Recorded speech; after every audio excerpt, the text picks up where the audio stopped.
Good afternoon, everybody. I welcome you all to this interesting session on instructional course on practical guide to manage corneal perforations, a case-based scenario. I would like to introduce my faculty, and we have Dr. Chintan Malhotra, Dr. Professor Amit Gupta, Dr. Tuhin Chaudhary, Dr. Parul Gupta, and Professor Arun Jain. These are the topics we are going to cover. I will just introduce the topic. Corneal perforations remains one of the most devastating complication of corneal disorders, and there are several terminologies which have been applied to denote the corneal perforation, but management remains almost the same. These are some of the etiologies of the corneal perforations, mostly infective, then non-infective also, dry eye, chemical injuries, and neurotrophic conditions. All disorders which causes the tissue loss or collagenolisis, they cause corneal thinning or stromal loss, and then finally corneal perforations. Believe me, the corneal perforation is the most underdiagnosed condition. These are some of the clinical entities where you can suspect the perforation, but the most important sign is that you have a perforation and iris is presenting. That means there is a sure that the corneal perforation is there. Of course, the Seidel test remains the gold standard to diagnose perforation in the patients who have AC formed or hypotony. You do Seidel test and the corneal perforation will be there. We need to work up all these cases. If you have an infective etiology, do all these microbiological workup, and if you have non-infective, then go for the collagen workup. These are some of the cases where you have collagen disorders underlying. This is one patient who had a Murans ulcer, very large perforation, and finally managed with DLK. So such large perforations with corneal infection, we need therapeutic penetrating keratoplasty straight away. Medical treatment alone will not do it. And corneal perforations, we have treatment options like tissue adhesives, therapeutic PK, DLK, conjunctival graft. All these topics will be covered. And we need to be very cautious when we are doing certain things like conjunctival flap. The patient should not have very active infection, or tarsorrhaphy. Then also the infection should be either under control, or there should not be frank infection, because it will be difficult to manage once we do that. So we know all that there are sequelae to the corneal perforations, retinal detachment, choroidal detachment, extrusion of lens, vitreous, endophthalmitis.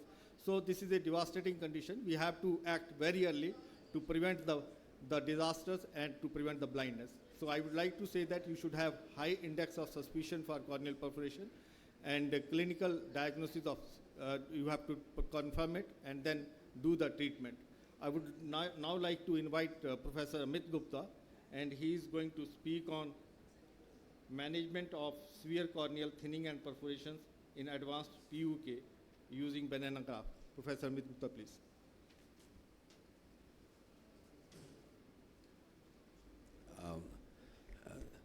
Thank you. I would like to thank Dr. Ashok Sharma for inviting me for this very interesting and relevant instruction course. And so my talk is on management of severe corneal thinning and perforations in advanced peripheral ulcerative keratitis patients using banana grafts. So we know that, in these kind of cases, the perforation is typically in the periphery of the cornea. And usually it is accompanied by a crescentic area of corneal thinning in these patients. So that makes it so much more challenging to preserve the vision, especially in these patients. So if we look at the surgical options for PUK, one is conjunctival resection or peritectomy, a cyanoacrylate adhesive, or conjunctival flaps, amniotic membrane grafts, tectonic lamellar grafts, penetrating corneal grafts, or the patch grafting that we do in these patients. Important thing is that we have to treat the associated disease, which is like if it is infective, we have to treat the infection. If it's a systemic disease, we have to treat the systemic disease. And also if it is associated with some autoimmune disease, we have to treat that. Now, in case of smaller corneal perforations, they are relatively easier to manage. And in this case, what I am doing is I am cutting out with a skin biopsy punch a 3 millimeter graft, and a similar matching graft is taken from an eye which is mounted on an artificial anterior chamber, and this is then sutured, and this is the end of the surgery after injecting some air. But in cases of large peripheral perforations, it becomes a huge challenge how we treat these patients, especially in view of some of these patients, they might be having surgically induced scleral necrosis. Now, before planning the keratoplasty, important is to investigate the patients to rule out any systemic association, also to culture the patient to rule out any infection, and also to immunosuppress the patient so that to halt the lysis and prevent the progression of the disease, including surgically induced scleral necrosis. Now, this patient presented with a peripheral iris prolapse, corneal thinning, and also in this, and you can look at the other eye, this is already thicycle. Many of these patients, because classically the disease is bilateral, so it is not uncommon to have many of these patients as one-eyed patients. And in this case, what we did is, I did a sutureless graft. So the challenging part is to harvest the lamellar graft and then to seal it with the fibrin glue instead of sutures, because when we put sutures, we are applying, inducing a lot of astigmatism in these patients. You should do a little bit of cautery over the prolapsed iris tissue. That takes care of the epithelium, and it shrinks the prolapsed iris tissue so that you are able to kind of place the graft. So in this case, you can use either a double trephine method, or you can use the marking method. Using a die, you can measure with the caliper, and then you can just cut. So this is a partial thickness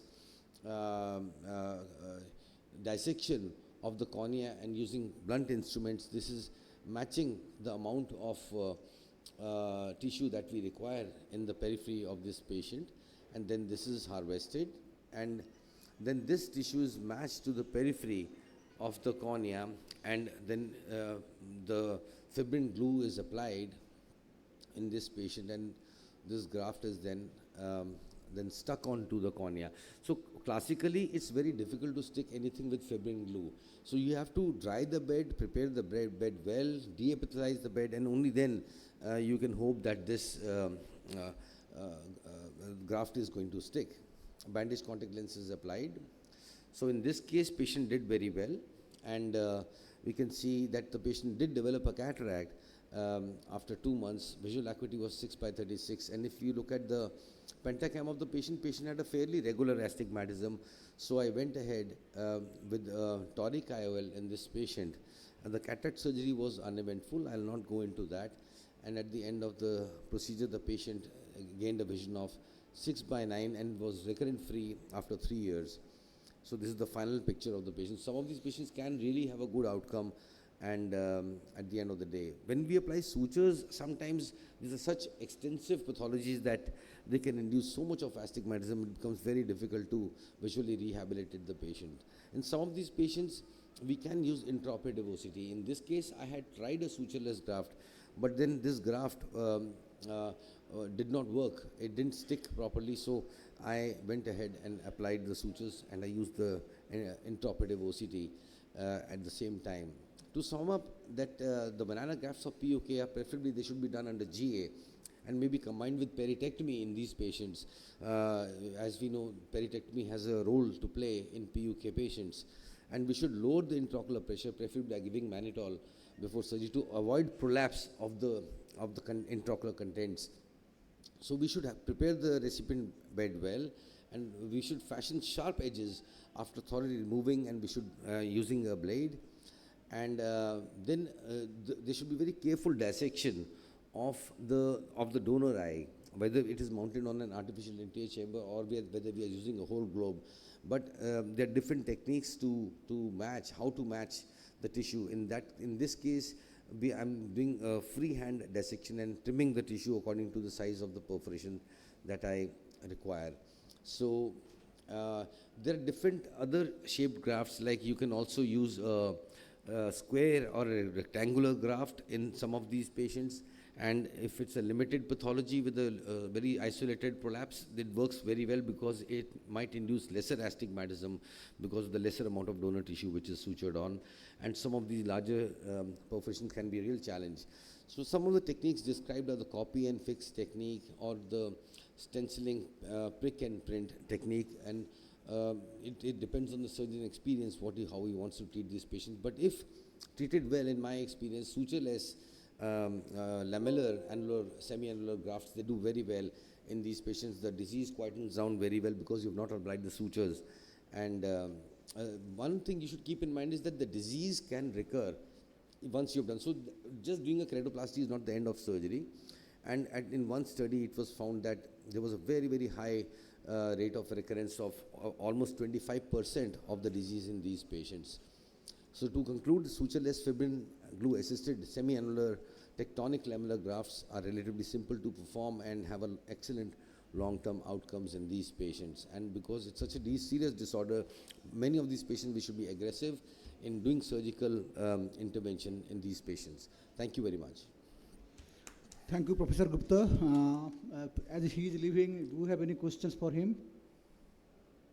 Otherwise, you will leave now. He has flight at 2:30, no? Yes. Okay. Thank you so much. Thank you. Okay, so next speaker is Dr. Parul, and she will be talking on therapeutic penetrating keratoplasty for management of corneal perforations. Over to you, Parul.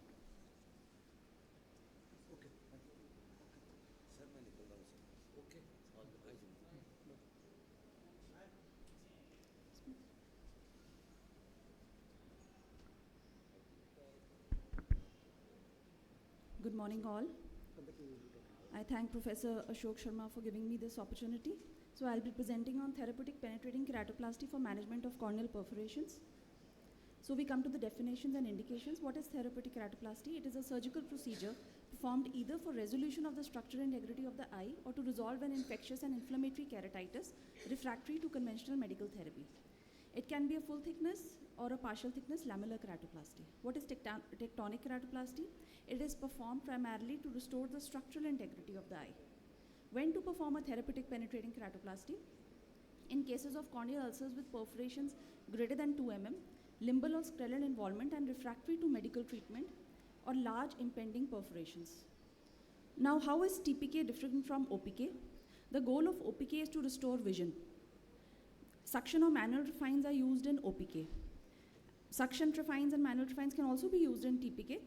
Suction trephines are better in TPK because, like Hesburg, Barron or Hanna's, because they don't exert pressure on the cornea, leading to less shallowing of the AC and less iris prolapse. Donor oversizing is more in TPK as compared to OPK. So in OPK, we keep around 0.5 mm disparity. In TPK, we keep 0.5 mm to 0.75 mm disparity if the recipient bed is around 10 mm. First, we cut the recipient bed, and if that is 10 mm, then we keep 0.5 to 0.75. If it is more than 10 mm, then we keep around 1 mm disparity. Continuous suturing can be done in OPK, whereas interrupted suturing is preferred in TPK. And the sutures in TPK can be 10-0 nylon or they can be 9-0 nylon for providing better strength. And the sutures should be longer and deeper in order to prevent cheese wiring. So what is a preoperative evaluation? The size of the infiltrate and its relation to the limbus and sclera should be observed. The degree of thinning and presence of actual perforation should be seen. There is role of tissue glue in less than 2 mm of perforations. Tenon's patch grafts can be used in 2 to 3 mm of perforations. Status of the anterior chamber and hypopyon should be seen. Presence of anterior sanique, status of the vitreous, whether there is a concomitant end of choroidal or retinal detachment, intraocular pressure, and large perforations may require general anesthesia instead of a peribulbar anesthesia. We can also give a facial block or a O'Brien block and then use lid sutures instead of a speculum. Surgical techniques. First, we should lower the IOP by giving mannitol or glycerol, and preferably we should do large perforations under general anesthesia to prevent expulsive choroidal hemorrhages. Local anesthesia can be given in eyes except with large perforations. Peribulbar facial block can be given, that is a O'Brien block. We should achieve a good hypotony, akinesia, and anesthesia.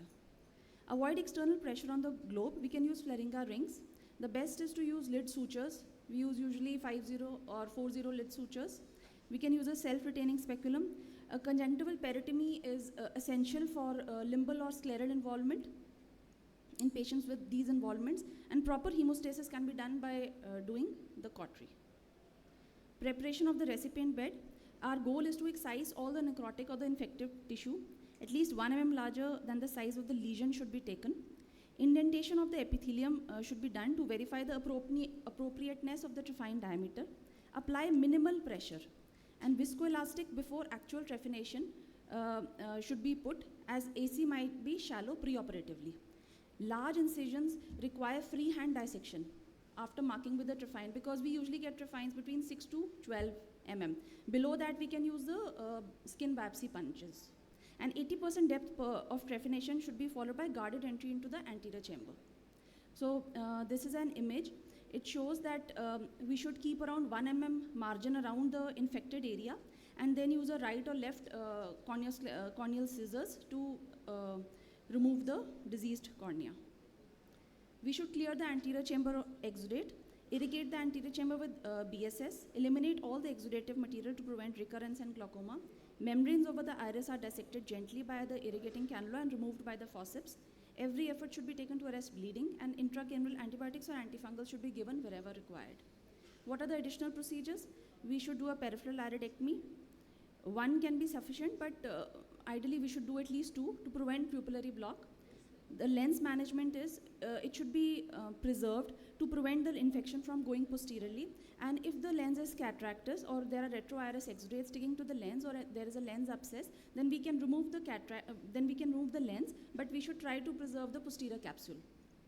And open sky vitrectomy can be done in cases of concomitant endophthalmitis. So now we have the endoscopic vitrectomies also, which can be done.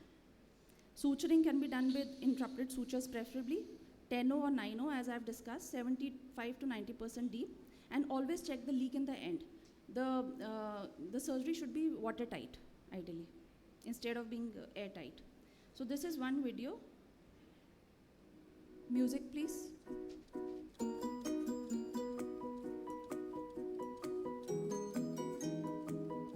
This was a perforated corneal ulcer with a flat AC.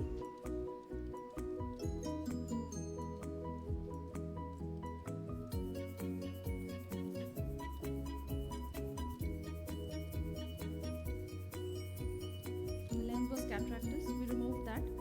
Another advantage of removing the cataract is that the AC becomes easier to form. Then 2 PIs are done here.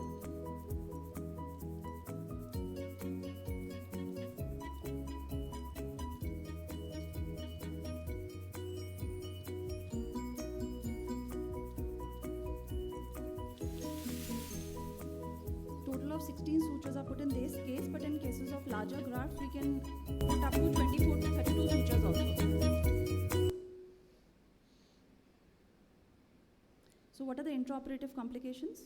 Inadequate anesthesia. If we encounter this, then we can give anesthesia in the subtenon space. If there is suprachoroidal hemorrhage, close the surgery. Extensive hemorrhage, then give adrenaline or do some cautery. If there is lens or vitreous prolapse, vitrectomy can be done, limited. And if there is a lens drop, just leave it, don't chase it. This is another video. Music, please.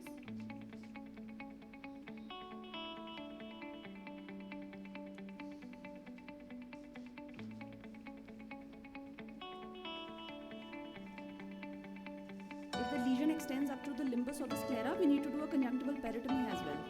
You can see how many exudates are there attached to the cornea. Over the IOL also.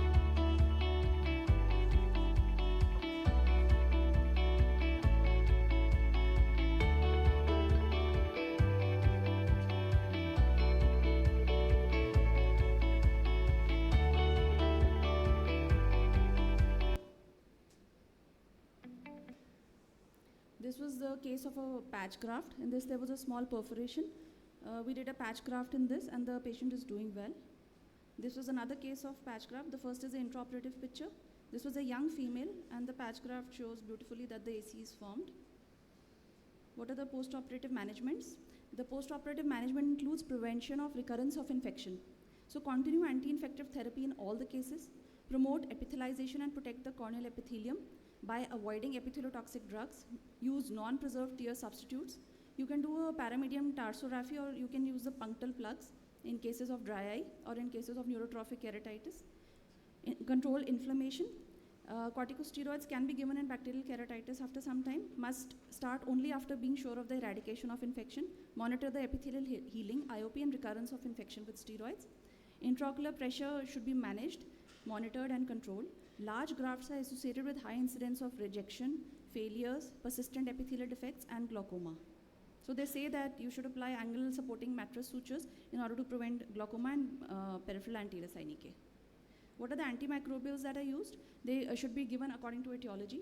Oral, in the bacterial, they should be given 1 day before and till 2 weeks. Fungal, 1 day before till 2 weeks, and 6 to 8 weeks in cases of perforation, hypopyon, limbal or scleral involvement. In viral, give a therapeutic dose for 2 weeks, that is 5 times a day, 400 mg 5 times a day, followed by prophylactic dose, 400 mg BD, for 6 to 12 months. And you must get a renal function test done in these patients. Topical antimicrobials should be 1 hourly as per the culture sensitivity, then taper over 8 to 12 weeks if there is no recurrence or epithelialization. Depends on case to case. Till the scarring sets in, we give antibiotics and antimicrobials, and months we give for fungal and acanthamoeba because they are hard to remove. Why consider steroids? Because they reduce inflammation, they give a better graft quality, but the aim of TPK is to eliminate infection and not vision. So we should not give steroids when there is active infection, absolutely contraindicated in fungal, except we can start after 4 weeks if there are no signs of infection. If there is bacteria in the culture which is positive, then 2 weeks post-op. If it is all negative, then we can even give on the first post-op day under antibiotic cover. Fungal we should withhold for 3 to 4 weeks. Systemic steroid should be given in severe cases. Viral can be started on day 1. And what frequency? 3 to 4 times a day under antimicrobial cover. So most recurrences within 2 weeks, all within 30 days. Cyclosporine is an adjunct.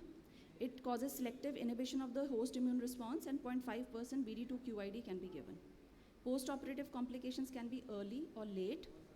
Recurrence of infection in risk factors include fungal etiology, retroiris exudates, vitreous exudates, and larger grafts. Therapeutic success is 90 to 100% in bacterial and 60 to 90% in fungal, and clear grafts are 69 to 90% in bacterial and 51 to 84% in fungal. Therapeutic lamellar keratoplasty can also be done, but should be avoided in fungal and acanthamoeba cases. Thank you so much.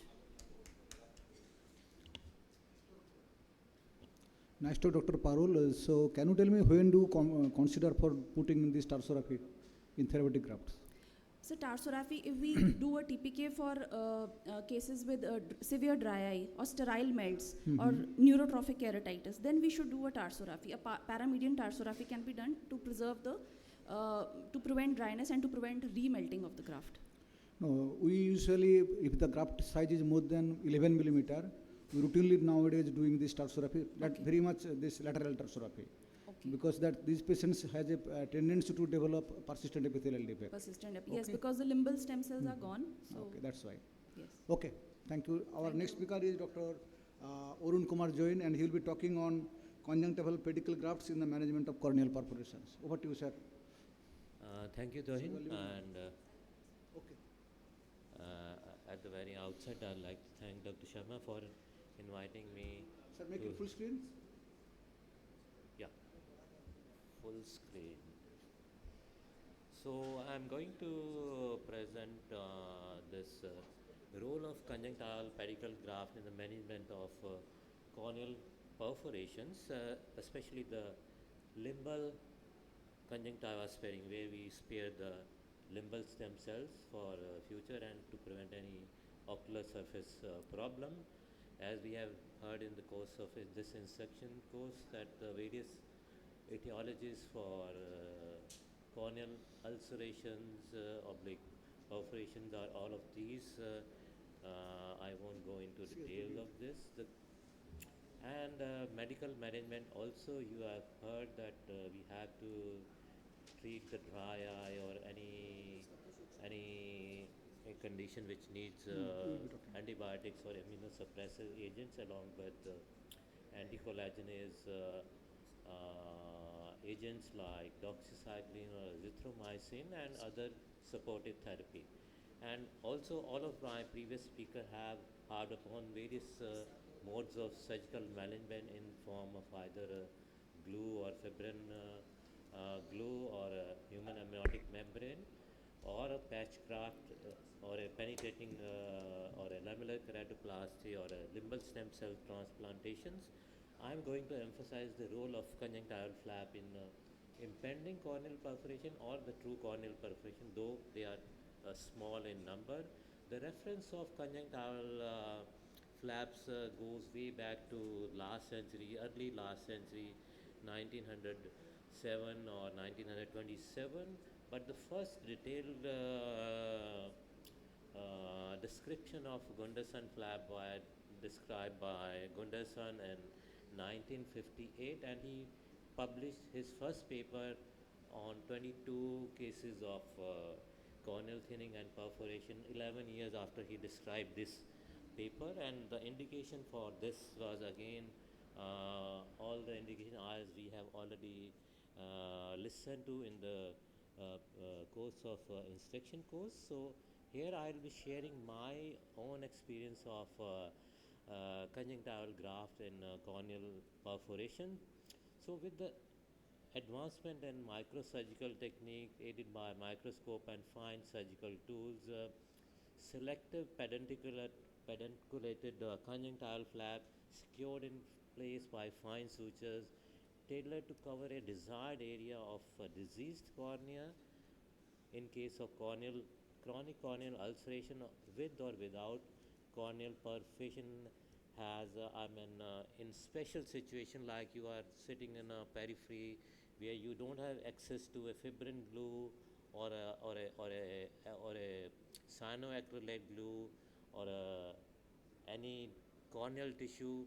You don't have anything to go by, and you have small corneal perforation or impending corneal perforation. What you need is just a suture, and you have all the conjunctiva to yourself. And in such emergency procedures situations, you can use this procedure to save the integrity of the eye. And way back in 2003, this was the first description of pedunculated conjunctival graft in around 62 cases by Khuda Dos. And out of these 50 consecutive cases, 62% had corneal ulcer with thinning and 38% were perforated. So he reported good result with this pedunculated graft, but this was not limbal sparing. As you can say, this was not a limbal conjunctiva sparing pedunculated graft.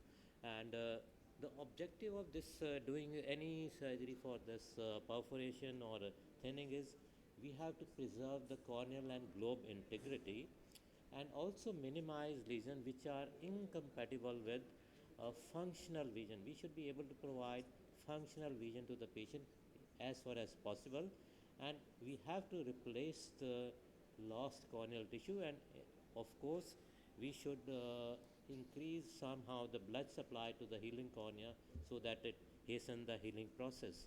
And what I will be again emphasizing is preventing any localized stem cell deficiency which may be induced by dissection of conjunctival flaps. So I did almost 21 cases. This is 4-5 years back when I collected my cases. So these were the indications for different cases for doing a pedunculated graft, which was limbal stem cell sparing.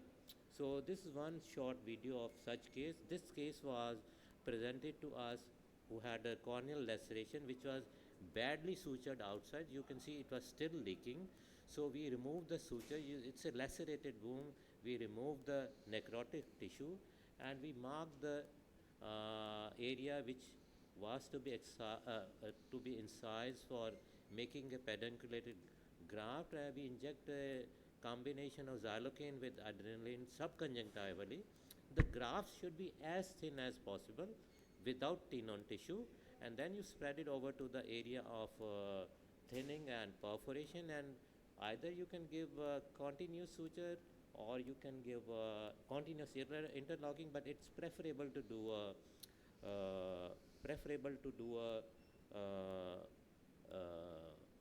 interrupted suture. So this is on day one how the when the patient came, the chamber was flat. The chamber is well formed over a period of 2 to 3 months. This is how the pedicle flap looks like, We had done even the CI at the time of surgery, and patient ultimately developed cataract, and we did the cataract surgery, and patient got a good vision in this case. This is another case of 18-year male who had persistent corneal ulceration with thinning of the cornea following a foreign body, and again we did a pedicle graft with a good result. Patient had 20/40 aided visual acuity as the pupillary axis is spared. This is a 47-year male who presented with a small foreign body with the infection. Foreign body was lying there for quite a long time, almost 1 month, and you can see the hypopyon. So what we did is gave antibiotic treatment and removed the foreign body, because glue is not going to work in this case. Either a small patch graft, because glue will come out. There is a necrotic area around it. So we did again a conjunctival pedicle flap, and over a period of time of 3 months, as you can see, over a period of time, if the flap is thin enough, it just sort of melts away, and here there was a little plugging of the perforation with the iris, so you have little peaking of the iris in this case. And this is a case of glued on contact lens in case of chemical burns, and this, after falling off the contact lens, this epithelial defect was not healing. There was a corneal thinning. So in this case we did a pedicle graft with tenon, because here you want also some tissue augmentation also, and it healed over a period of time. This was a small child. Small perforation was there because of foreign body. We did gluing twice, but every time the child will rub the eyes and came back with perforation. So ultimately we did a pedicle graft under GA, and ultimately this healed. So this healed like this over a period of time. Again we had no vascularization, round pupil, and good visual acuity. So out of these 21 patients, 5 were having corneal perforation, and all of them had a stable pedicle graft. One patient had a retraction which was resutured again. Corneal ulcer healed in all the cases, and global integrity and functional vision was preserved in most of the cases, except for that corneal burn case, because whole of the cornea was opaque. None of the patient developed glaucoma, and none of the patient required patch graft or therapeutic penetrating keratoplasty. So to conclude my talk, this conjunctival pedicle flap, which is limbal sparing, is appropriate procedure to manage corneal perforation and impending corneal perforation where donor material is not available and transplantation of such tissue is not suitable. And the technique is performed very easily and can aid in the healing of the areas of thinning that that threaten perforation by providing a vascular pedicle which helps in healing, and a limbal sparing flap in presence of healthy limbus in addition helps prevent conjunctivalization of the cornea and therefore gives good anatomic as well as good visual outcomes. Thank you so much. If you have any queries, I will happy to answer that. Excellent talk, sir. Do you have any questions? Okay, Thank sir. you. For the Thank you interest so of much. time, we are not discussing anymore. So next speaker is Dr. Chintan Malhotra. She is the professor in PGI Chandigarh, and she will be talking on fibrin glue and amniotic membrane graft for treatment of corneal thinning and corneal perforations. Okay. Okay. It's working. I'll be speaking about fibrin glue and amniotic membrane grafts for corneal thinning and perforation. What I'll try to do is I'll try to divide my talk into 3 parts, where I talk about the fibrin glue a little bit, then about the amniotic membrane itself, and then how these can be used individually or in combination with each other. So we know that fibrin glue basically is a biological tissue adhesive, and it's biodegradable. What it does is that it mimics the final stages of the coagulation cascade by forming a clot. So prothrombin in the presence of calcium gets converted to thrombin.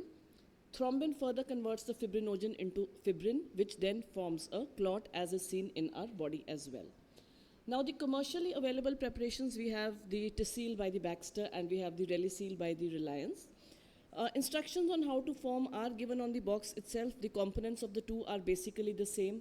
So in the blue bottles, you have to seal at least, you have the sealer protein concentrate, which contains the fibrinogen and the other components required for the coagulation. You have a protein which helps to delay the lysis of the clot, otherwise the clot would get lysed too fast. One has the calcium chloride, which is required for converting the prothrombin to the thrombin. And like I mentioned, on the box, the instructions are given very clearly. The blue mixes with the blue and the black mixes with the black. And then these are put into the stirrer and the warmer, which gently shakes them so that the components get mixed well and then they function properly. The formed glue must be used within 4 hours of preparation. The unopened kit, however, can be stored at room temperature or preferably refrigerated between 2 to 25 degrees centigrade.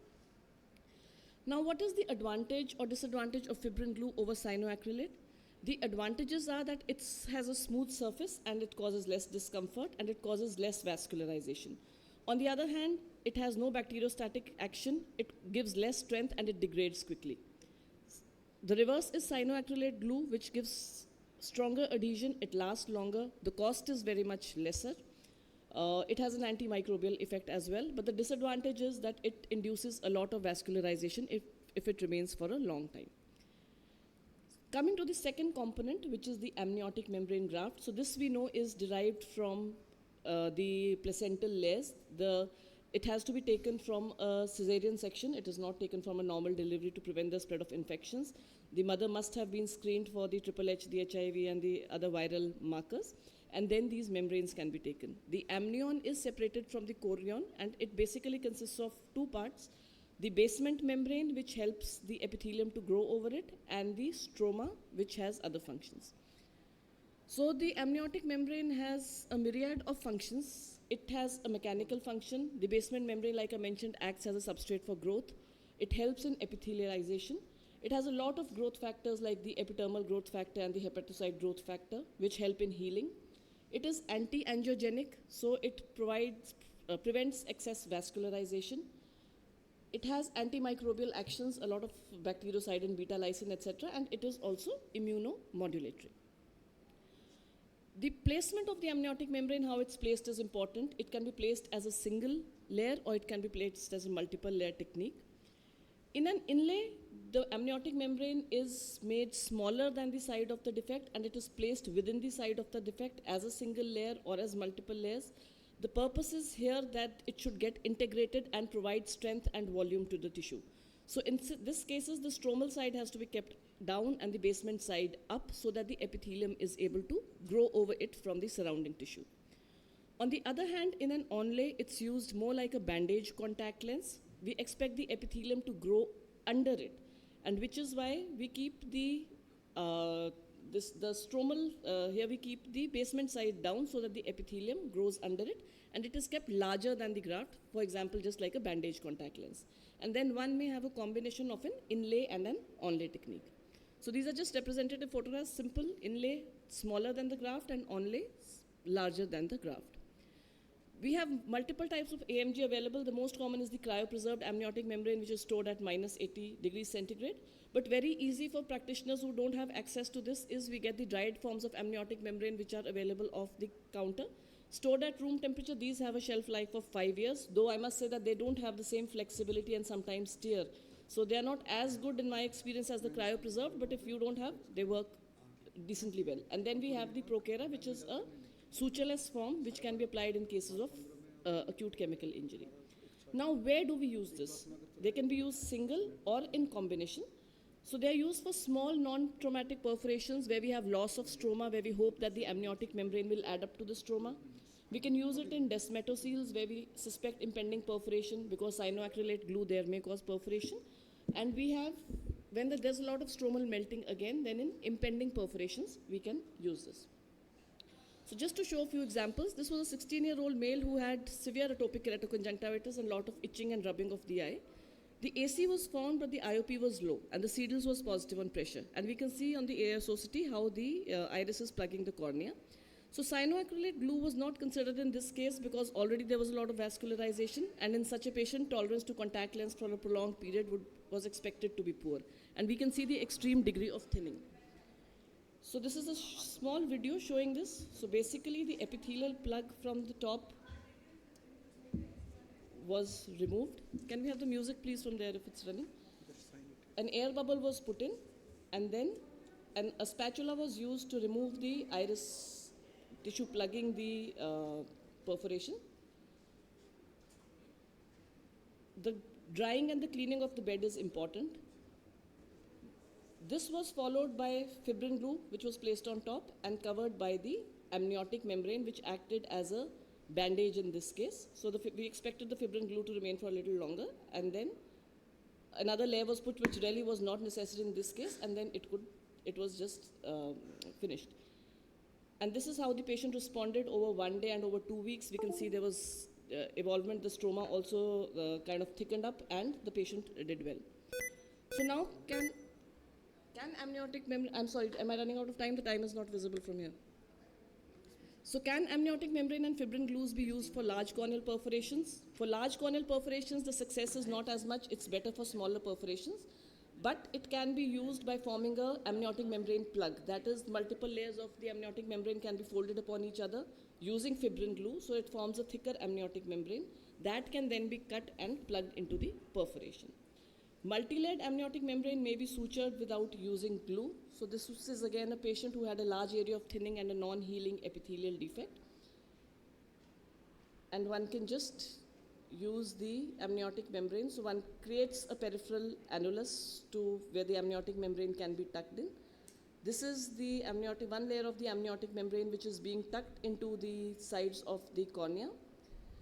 And then an onlay graft being used, which then can be mattress sutures, long mattress sutures are put to kind of keep the amniotic membrane in place.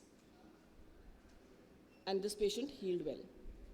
And this is the last of the cases. This was a 5-year-old female with infective keratitis, and we had put cyanoacrylate glue centrally. But there was a lot of florid vascularization. So under GA, we plan to take her up for a fine needle diathermy so that the vascularization decreases. Because later on, we plan to take her up for an optical penetrating keratoplasty. But what happened here is that before doing the fine needle diathermy, I thought that there's too much of vascularization, so let me try to remove the glue because it had been quite some time. I removed the glue, and this is the fine needle diathermy being done using a 10-0 nylon suture and low heat cautery to coagulate the vessels so that the vascularization decreases. And after this, I just put in, because there was thinning, amniotic membrane was titrated, was cut, and it was again put into as an inlay and an onlay onto the graft for providing structural support as well as letting the cornea heal well. So I'll just run through this video. This is inlay and then the onlay graft being put on top. And this is how the patient healed. This is 3 weeks post-op. We have a well-healed scar. The vascularization is reduced. And now, as soon as we get a chance, we are going to take her up for a penetrating keratoplasty. I will skip this last case. So to conclude, amniotic membrane and fibrin glue, it's useful for managing thinning and perforation in select situations, not in all. They have to be used judicially, either alone or in combination to get optimal results. Wherever we use fibrin glue for thinnings, we must use AMG. AMG, however, may be used alone depending on the situation. And the technique of application may need to be modified on a case-to-case basis. Small perforations can be used with the fibrin glue plug and then cover it with AMG. We may form the plug by the amniotic membrane itself by increasing its thickness by folding it upon itself, or we may use a multi-layered amniotic membrane with sutures.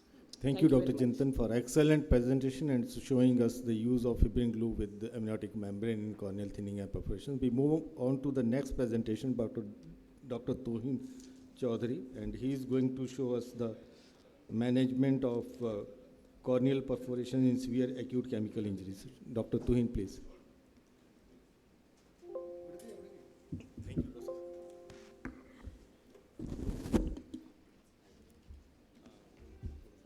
Thank you, Dr. So in the meantime, if you have any questions for Dr. Professor Malhotra, you can ask question.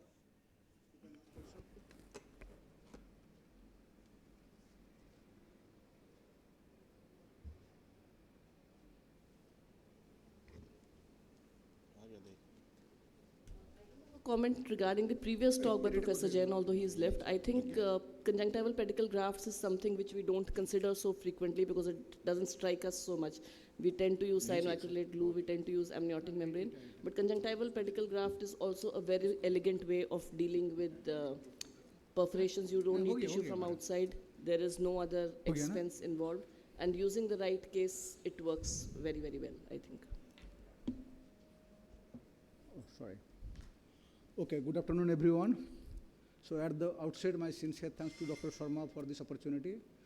So I will be talking about this management of corneal perforations in severe acute chemical and thermal injuries. So at the outset, there is no financial interest to disclose. So if we look at the pathophysiology of the severe ocular surface burns, there is a destruction of the blood vessels of the sclera and limbus, leading to sclerocorneal ischemia and extensive necrosis that releases toxic substances from the necrotic cells, which ultimately leads to persistent corneal epithelial defects with sterile corneal ulcer and perforation and melt. So we all know that in presence of corneal perforations with diffuse scleral ischemia and thinning, conventional PK won't help. So in this case, there is this perforation. So because of this paralimbal, this ischemia and necrosis, this conventional PK won't help. So we have to go for a large lamellar sclerocorneal graft to enhance the tectonic support, and then a simultaneous or subsequent central full thickness PK to address the other ocular issues. So whenever we are managing such types of cases, the primary goal of the management in these cases is to globe preservation and then ocular surface maintenance, and if it is achieved, then we can go for future reconstruction and visual rehabilitation. So both fibrin glue or cyanoacrylate glue with bandage contact lens may be used in the management of small impending or actual perforations. But this is a 10-year-old boy who had firecracker injury, and as soon as I removed this carbon particles, there was a frank perforation and leakage. So what I did, at that time I didn't have any sort of fibrin glue, so I did this 10-on patch graft along with this conjunctival autograft from other eye. And this is the picture after 9 months, this child is doing fine. The most common indication for amniotic membrane transplantation is ocular surface burns, that is grade 3 to grade 6 as per the Dua's classification. But in presence of scleral ischemia, you can see that this scleral ischemia, there is at this time, this amniotic membrane transplantation won't suffice, so these patients need tenonplasty. So what is tenonplasty? That is just considered as a globe sewing procedure where we have to take this tenon pedicle graft from the adjacent fornix and we have to attach it at the limbus, and that way it facilitates conjunctival healing. So, but sometimes we cannot suture this because of severe thinning or perforation, so then in that cases we have to modify the technique or augment the technique. So here we have to put a first amniotic membrane and then take these tenons from other sides and then put over that amniotic membrane and then put another piece of amniotic membrane over the tenons. So I'm not going in details to this video. This is the patient who had this injury, and as because I could not suture this in the limbus, so what I did that I put a tenon and then did this suturing of the tenons over the amniotic membrane and then put another piece of amniotic membrane. Now this patient just came after 30 days. So at that time we would see this frank perforation in the central cornea. But this here that in the preoperative visit there was this frank scleral ischemia. But after this tenonplasty, this ischemic part has been taken care. So you can see this after this 30 days there is frank perforation, but there is scleral ischemia part is now recovered. So at this visit we did this therapeutic graft along with tarsorrhaphy. So after 21st days of therapeutic grafting, so this graft is quite well to be taken up. Then we released this tarsorrhaphy, and then patient again after 4 months came with this persistent epithelial defect. So at this visit we started this patient on autologous serum, and this is the picture after 12 months. So patient is now having 6/36 vision now. So we all know that this buccal mucosa by histology and pathophysiology resembles the conjunctiva and is considered a substitute for the conjunctiva in repairing sclerocorneal ulcers and melts in serious chemical or thermal burns. So we can combine this tenonplasty with oral buccal mucosal autografts. So however, this buccal mucosa doesn't improve the local ischemia of the sclera or limbus following chemical burns, and so should be combined with tenonplasty. And tenonplasty, as I mentioned, that it improves the microenvironment and microcirculation, and oral MMG provides tectonic support, also gives a lot of cells for repair and reepithelialization. So this is the patient, 40 years old man who had thermal injury, who was treated in the steel plant hospitals and came after 4 weeks. The other eye became thusical. So you can see that almost 80% thinning with this scleral ischemia. So in these patients, if I thought initially to go for banana graft, but then I thought that this ischemic part cannot be taken care. So what I did that, I did this tenonplasty in this area and then put a, that means this buccal mucosal graft in the corneal part. So this is the picture after 1 year. So this patient is now enjoying this at least 6/24 vision now. So tenonplasty sometimes can be covered with this buccal mucosal grafts. This patient had this central perforation after chemical injury. So initially I did this tenonplasty along with this MMG, but there was, at this visit there was this ischemic part is still not getting better. So what I did that again I repeated this MMG, and this patient, this symblepharon is released, and this MMG part that has been covered, taken care, and then that is covered by this this big fibrovascular mass over the central cornea. So now this patient is waiting for PK. So you have to address this scleral exposure if there is some this thermal injuries. So these patients initially did this tenonplasty with MMG, and then our oculoplasty colleagues did this Cutler beard procedures. After that, this patient again had this symblepharon. So what I did this, I released the symblepharon, and then I put this congenital autograft. And then this patient has still now has not getting good visions. So these patients again I did this this optical PK. Now this is the picture. Just I did this last week only.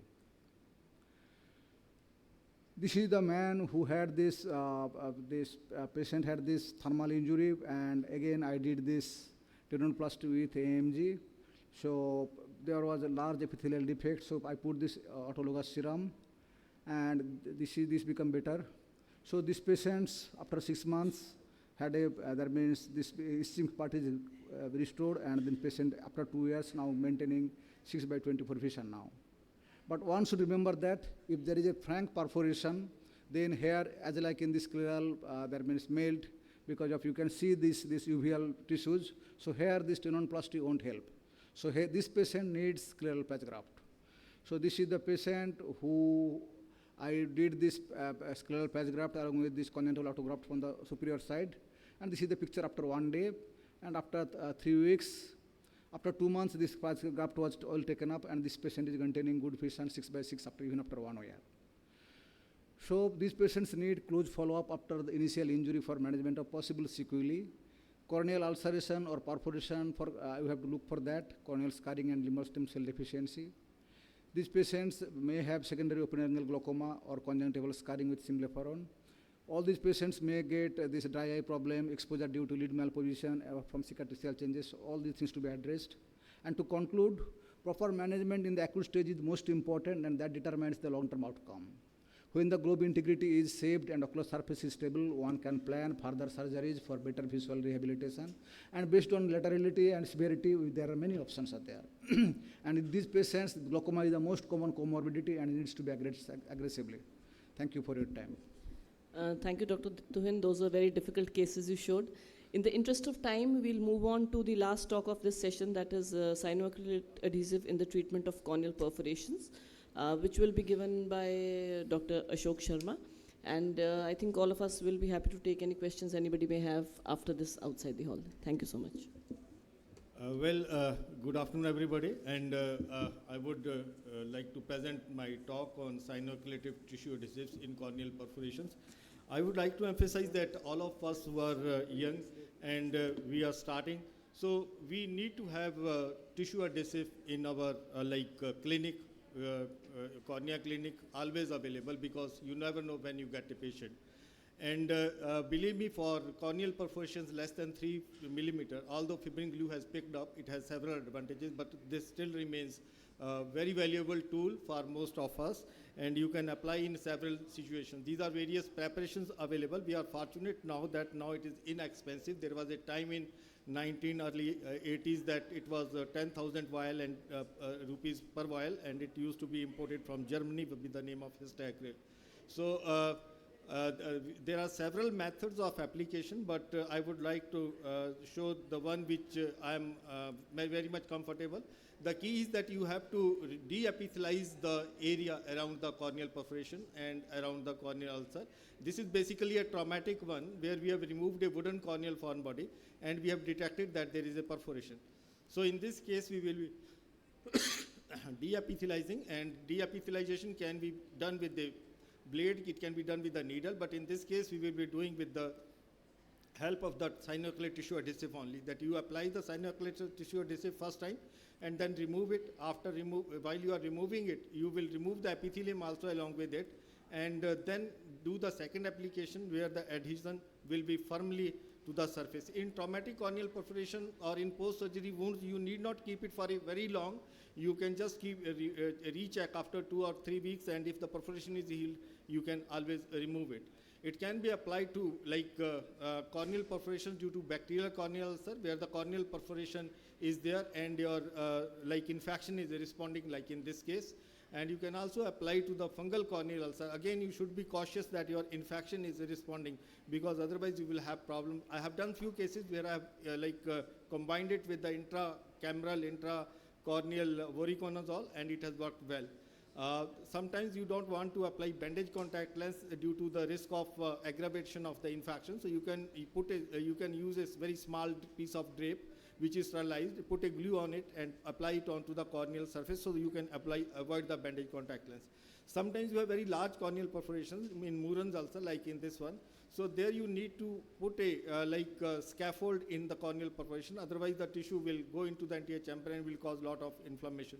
So in these patients, I usually use a scleral patch, lamellar scleral patch, and put it in the corneal perforation, and if needed, apply few sutures. Like in this patient, we have applied few sutures, we have removed the glue, and you can see that there is a very good healing with minimal astigmatism, and patient has very good vision. So this modality works very well in selective cases. This is diagrammatic representation. This paper we published in Cornea. This is another way of doing corneal perforations, where you have a large, moderate to large perforation, and you have vertically corneal thickness is adequate, where you can make a lamellar pocket. So in these cases, I make a lamellar pocket and then use the same very thin scleral patch and put it in the perforation, and then apply very little glue. And then the glue is just to approximate the edges. This is just the diagrammatic presentation of the same one. And this is the surgical technique. We can remove the epithelium, like in most of all the cases we do. And after removal of the epithelium, we need to make an intrascleral pocket. This is a large perforation, so there in this one we can use even the crescent knife to make that perforation.